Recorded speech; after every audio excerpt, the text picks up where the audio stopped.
I bet you know someone you would describe as self righteous. Perhaps they poke fun at other people because of how they look, act, or their income or social status. Maybe they treat certain people with contempt simply because of who they are. It's easy to dislike self-righteous person. However, what do we do when we have been accused of being self-righteous or we see self-righteousness in ourselves? Hi, I'm Michael Clark with the Ananias Foundation, and in this video we're going to talk about self-righteousness. What is it? Why might we act in self-righteous ways? And most importantly, how can we change this about ourselves? If you want to stop causing harm in your relationships, you're on the right path. This is Journey of Change, a video series to help you become the safe, loving partner you were meant to be. What does it mean to be self-righteous? Self-righteousness is when we act like we're better than others by being critical of their weaknesses, mistakes, and vulnerabilities. Before we start thinking of other people who fit this description, let me say, I suspect we all are self-righteous at times. I know I am. Here are some signs we're acting in a self-righteous way. It's when we scrutinize or judge others, especially based on their external appearances and actions, but we ignore their inner characteristics. Self-righteousness is when we are convinced we're right or morally superior to those who are different from us. It may show up when we refuse to admit our own mistakes, flaws, and shortcomings. We demonstrate self-righteousness when we see no value in learning from another person. Another sign of self-righteousness is resisting outside information and influences, or being unwilling to consider new perspectives. When we compare ourselves favorably to others to determine our worthiness or goodness, well, that's self-righteousness. Self-righteousness is also if we have an inflated sense of our importance, our achievements or abilities. Seeking admiration and attention from those around us is a sign of self-righteousness. Finally, showing a lack of empathy for another person or group of people is clearly self-righteous behavior. Let me emphasize that even if we don't act out as an over-the-top jerk, our self-righteous attitude might still show. We may be less patient, use sarcasm, roll our eyes, or let out a heavy sigh, or maybe we say unkind things. Our behavior leaks out in these smaller ways when we carry a self-righteous attitude. So, where's the problem?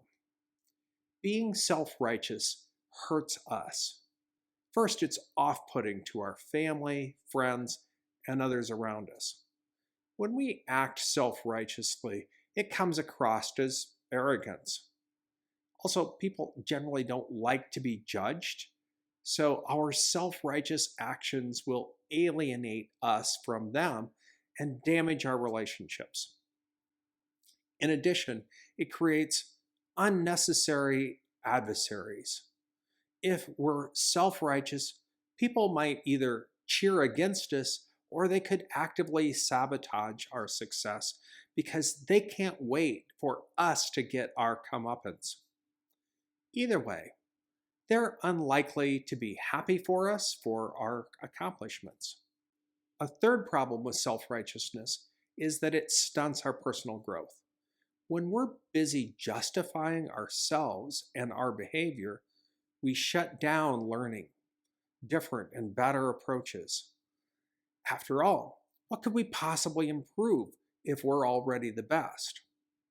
So if you see you have some self-righteousness and want to clean it up, what can you do? For effective behavior change, it really helps to understand the source of our conduct, which is our thoughts. The obvious reason why we may act self righteously is we really do think we're better than everyone else. How we respond to those around us reflects that belief. The way to challenge that thinking is to ask ourselves some questions. Admittedly, this reflection is often humbling, but it's necessary. So here we go. Ask yourself, in what ways am I not better than others? Also, what mistakes have I made that others have not? Finally, how should I determine what makes a person valuable? Now, regarding this last point, is it what they know or how much money they make or their social status? Or should it be how they serve, love, or care for others? When we use the second measurement, we can now ask ourselves, how do I stack up?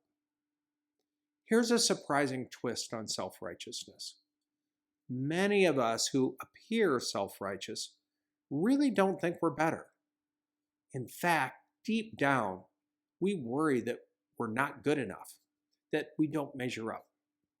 We think others see us as inferior. And as a result, we try to convince them of our value by putting others down. We attack traits like how someone looks, or their character, or success, or intelligence, and so on. Subconsciously, we believe that by making others look bad, we look better. Maybe we boast about our talents and our accomplishments, or perhaps we hold ourselves out as more virtuous than other people. Again, the subconscious purpose is we're trying to convince them and possibly ourselves of our value. The cure for all of this is to know our own value. When we are confident of our worthiness, there's no reason to try to convince others of it. To arrive at this self-assured place, ask yourself these questions. First, what are the good or great things about me? Second, in what ways do I serve and make a difference to the people around me? Third, whose life is different and better because of me? Finally, what can I do to make a difference in someone's life right now, in the near future, or in the distant future? Self-righteousness hurts us by pushing away people who might make our life truly wonderful and fulfilling. Whether you struggle with a little or a lot of self-righteousness, it's a mindset worth addressing. I'm Michael Clark with the Ananias Foundation, and I hope you found this discussion about stopping self-righteousness to be helpful. Take care, and I'll see you in another video. Thanks for joining me today. I'm honored to be on this journey of change with you, and I hope I've helped you in some way. If you have any comments, questions, or suggestions, feel free to leave them in the comments section below.